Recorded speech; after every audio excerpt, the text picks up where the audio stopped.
Hey, welcome back. It's JWalter here.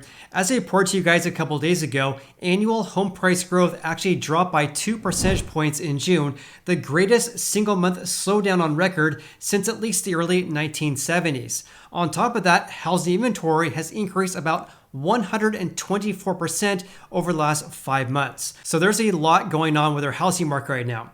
So I thought it'd be very timely to give you guys an update regarding mortgage delinquencies, foreclosures, and also some more trends regarding the mortgage industry.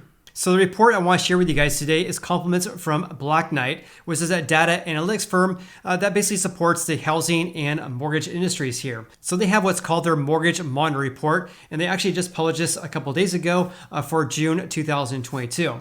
And this is basically a high-level overview regarding mortgage performance in the US. So in today's video, I'm going to give you an update regarding mortgage delinquencies, foreclosures, also an update regarding forbearances, because there's some interesting trends going on right now with people who have exited forbearance, but they're becoming delinquent. So I have some news regarding that and much, much more. So with that said, let's go ahead and dive right in. And of course, if you guys enjoy this video, then please hit the like button. I greatly appreciate that. A lot of research goes into making these videos, so I hope you guys enjoy watching them. So again, let's take a look at this report here according to Black Knight. So here's a very high-level overview regarding delinquencies as well as foreclosures. So foreclosure starts increased by almost 27% in June, but we're still below pre-pandemic levels. Also, the national mortgage delinquency rate is still very low as well at 2.84%. I believe that's not too much higher than the all-time record lows that we saw back in May. Meanwhile, though, serious delinquencies, that means people who are at least 90 days or more past due on their mortgages, edged up slightly up 1% compared to the previous month. So here's some additional news regarding mortgage delinquencies. Again, the rate right now is 2.84% in June, and this is still well below the long-term average. Meanwhile, 90-day delinquencies edged up slightly after 21 consecutive months of improvement. So the mortgages that are at least 90 days or more past due has been declining for 21 consecutive months, but in June, it actually increased by 1%. So as you guys can see here, rates right now at 2.84%, still historically low. I mean, far lower than pre-pandemic levels, and also a lot lower compared to the Great Recession right here. And by the way, the average in 2000 to 2005 is around 4.48%, much higher than the rates we have right now at 2.84%. And something else you might notice on this graphic here is this giant uptick in delinquencies basically in the first half of 2020. What this is from people entering into forbearance plans. That's why they saw this giant uptick ever since the CARES Act was passed back in March of 2020. Something else I want to point out to you guys is this line right here is the all-time record low.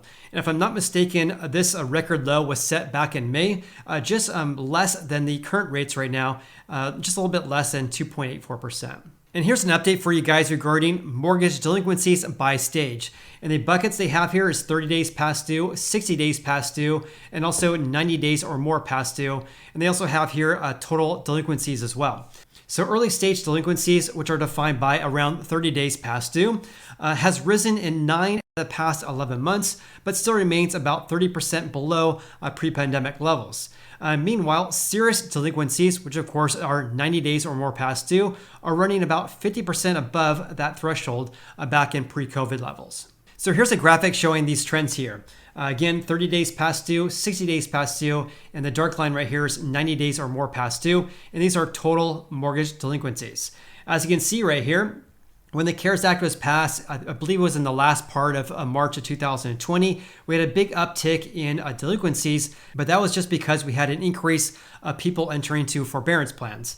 That's why we saw this big increase right here. And then when people exited forbearance, that caused the delinquencies to decrease. But as you can see here, 30 days or more past due has basically been on an increasing trend really ever since basically March of 2021. We've had some ups and downs, but overall the trend line has been increasing. And for 90 days or more past due, the peak over the last 3 years was basically in the fall months of 2020. And that's because of mortgage loan forbearances. But when people exited forbearance, that caused this to decrease. But the current levels right now are still about 50% above pre-COVID levels. They also mentioned that total past due mortgages rose in June after reaching an all-time record low back in May, but remained 14% below February 2020. I can see that right here because the levels right now are still below pre-COVID levels back in 2019 to 2020. Okay, changing gears slightly, let's talk about foreclosures.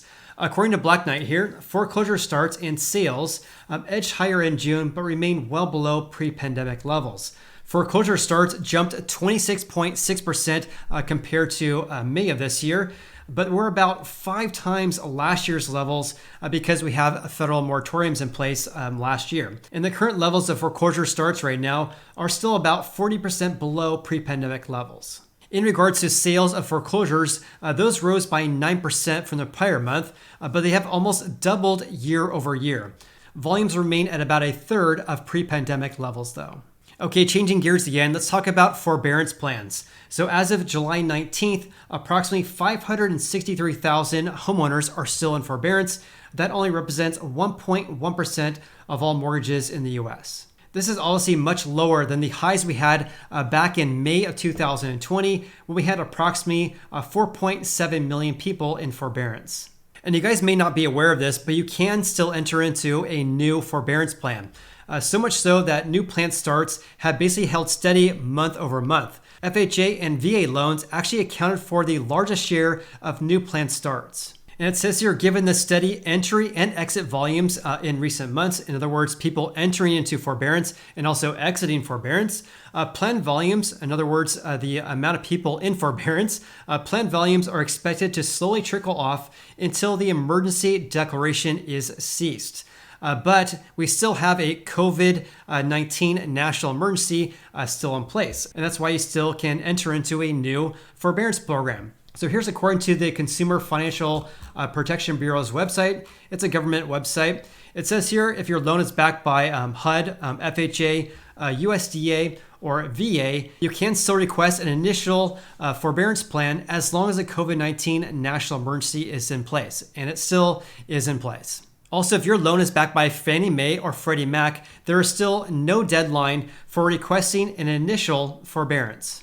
This is very important to know about this because a lot of people think that forbearances are expired. You can't enter into a new one anymore. But if your loan is backed by the federal government, then you can still request an initial forbearance program, which could mitigate potential foreclosures in the future. And then going back to this report from Black Knight here, it says nearly 8.2 million borrowers have been in forbearance at some point during this pandemic here, but 97% of those have exited their plans. And by the way, for those people who do exit their forbearance programs, if they have a loan that's backed by the federal government, for example, there are a lot of repayment options. So for example, there's a repayment plan, or you can do a deferral or partial claim, a loan modification, or a reinstatement in which you pay all your missed mortgage payments in one lump sum payment, although it's not required. But what we're seeing right now is a shift of people becoming delinquent after the exit forbearance programs. So according to Black Knight, approximately 18% of July forbearance plan exits are non-performing. In other words, they're not paying their mortgages. And also they're not in a loss mitigation plan. And this is the highest share of any exit month. So in other words, these people are exiting forbearance, but they're not entering into a loss mitigation program, such as these programs right here. So they're not doing that, and also they're not paying their mortgages. Therefore, these people are becoming delinquent. And it says here approximately 14% of May and June exits are struggling to make their housing payments and are not in an active loss mitigation program following their exit. And here's a really good graphic showing just that. Here's the current status of loans that have left forbearance programs ever since April 2020. What we should be focusing on are the red shaded areas here, the loans that are actually delinquent.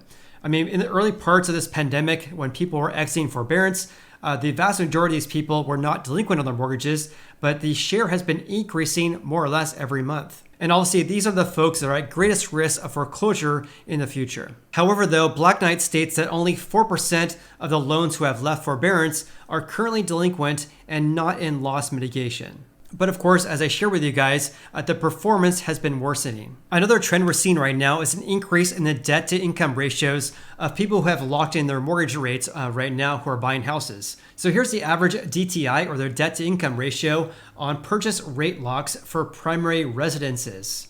The average DTI right now is about 38%, which is basically on par with 2018's levels back in September. But this trend line has been increasing really ever since the early parts of 2021, when the ratio was just under 36%.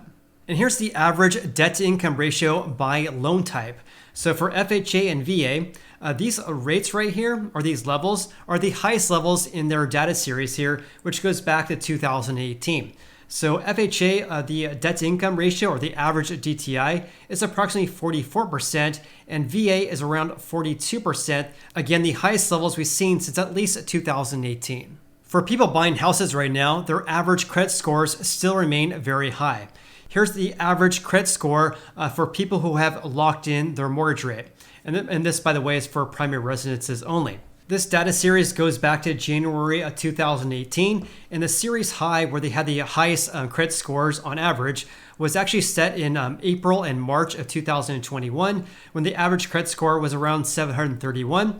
We're starting to see a slight decrease now. The average credit score for people who have locked in mortgage rates for primary residences is about 727 right now. So one thing I noticed when looking at this report here is the average credit scores right now at 727 is obviously far higher than 2018 all the way until 2019. So comment below with your biggest takeaways from today's video. Also, if you guys got any value out of today's video whatsoever, then please hit the like button. I greatly appreciate that. Hope you guys have an awesome day, and I look forward to seeing you on the next video.